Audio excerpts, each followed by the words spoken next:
بسم اللہ الرحمن الرحیم۔ السلام علیکم۔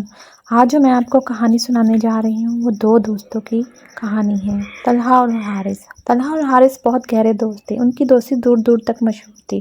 انہوں نے پلان بنایا کیوں نہ ہم کہیں دور دراز علاقوں میں سیر کرنے کے لیے جائیں، اور وہ تیار ہو گئے۔ ان کا ایک دوست تھا، وہ بھی ان کے ساتھ جانے کے لیے ریڈی ہوا، حامد نے کہا کہ مجھے بھی لے جاؤ، لیکن میں اس جگہ پہ نہیں جاؤں گا کیونکہ میں نے اس کے بارے میں بہت سی کہانیاں سن رکھی کہ وہاں پر جو بھی جاتا ہے وہ واپس نہیں آتا۔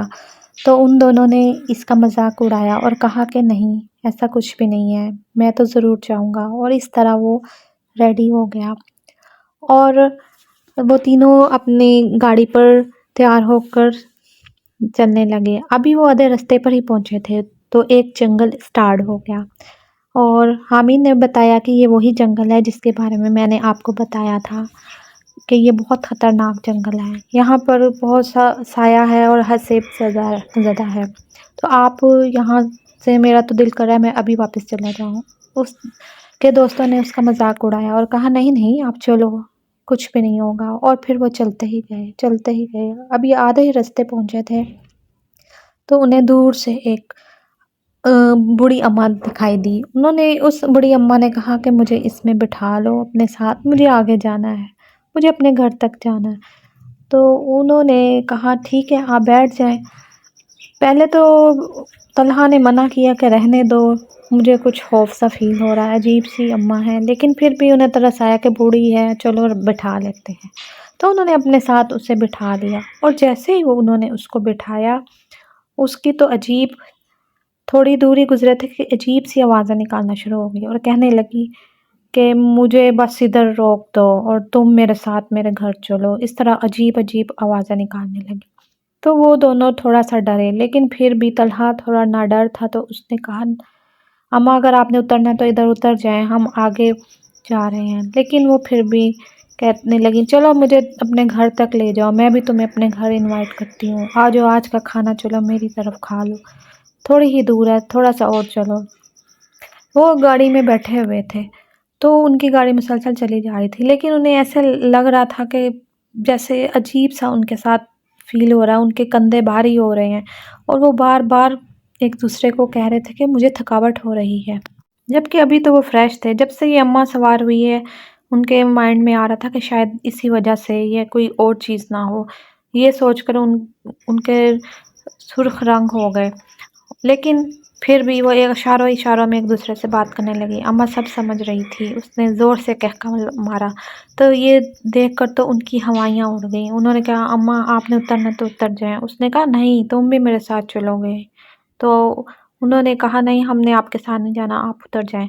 تو وہ نہ مانی، اور جیسے ہی انہوں نے ایک دفعہ پھر کہا کہ آپ اتر جائیں، تو اس نے زور سے کہکا مارا اور کہا میں تو تمہیں اپنے گھر لے کر جاؤں گی۔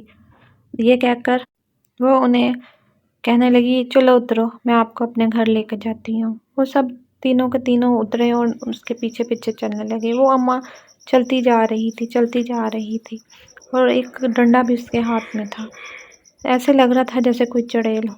عجیب آوازیں اس کے منہ سے نکل رہی تھی، وہ نہ چاہتے ہوئے بھی اس بوڑھی عورت کے پیچھے پیچھے چل رہے تھے۔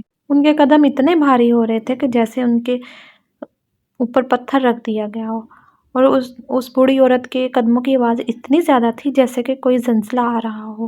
وہ انہیں پہلے ہی خوف فیل ہو رہا تھا، لیکن پتہ نہیں کیا تھا کہ وہ اس کے پیچھے چلتے جا رہے تھے۔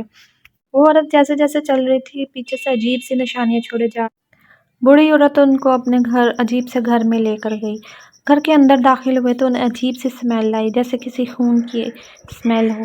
یہ دیکھ کر ان کی ہوائیاں، انہوں نے دوڑ لگانے کی کوشش کی، لیکن بوڑھی عورت کے ہاتھ ایک دم سے اتنے لمبے ہو گئے، اس نے حارث کو تو پکڑ لیا، اور پیچھے سے طلحہ بھی دوڑنے لگا تو اس نے اس کی آگے سے کھوپڑی ایک پڑی تھی اس کے ساتھ ٹکر لگ کے وہ ادھر ہی گر گیا۔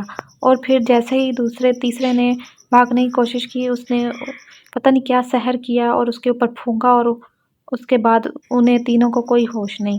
اور اس کے بعد جب تھوڑی دیر بعد انہیں ہوش آیا تو ایک بڑی سی ہنڈیاں پکڑی تھی، تو وہ بالکل ایسے سن سے ہو کر لیٹے ہوئے تھے، اور نہ وہ ہل سکتے تھے نہ ہی بھاگ سکتے تھے۔ اس بڑھیا نے پتہ نہیں اس کے ساتھ کیا کیا تھا۔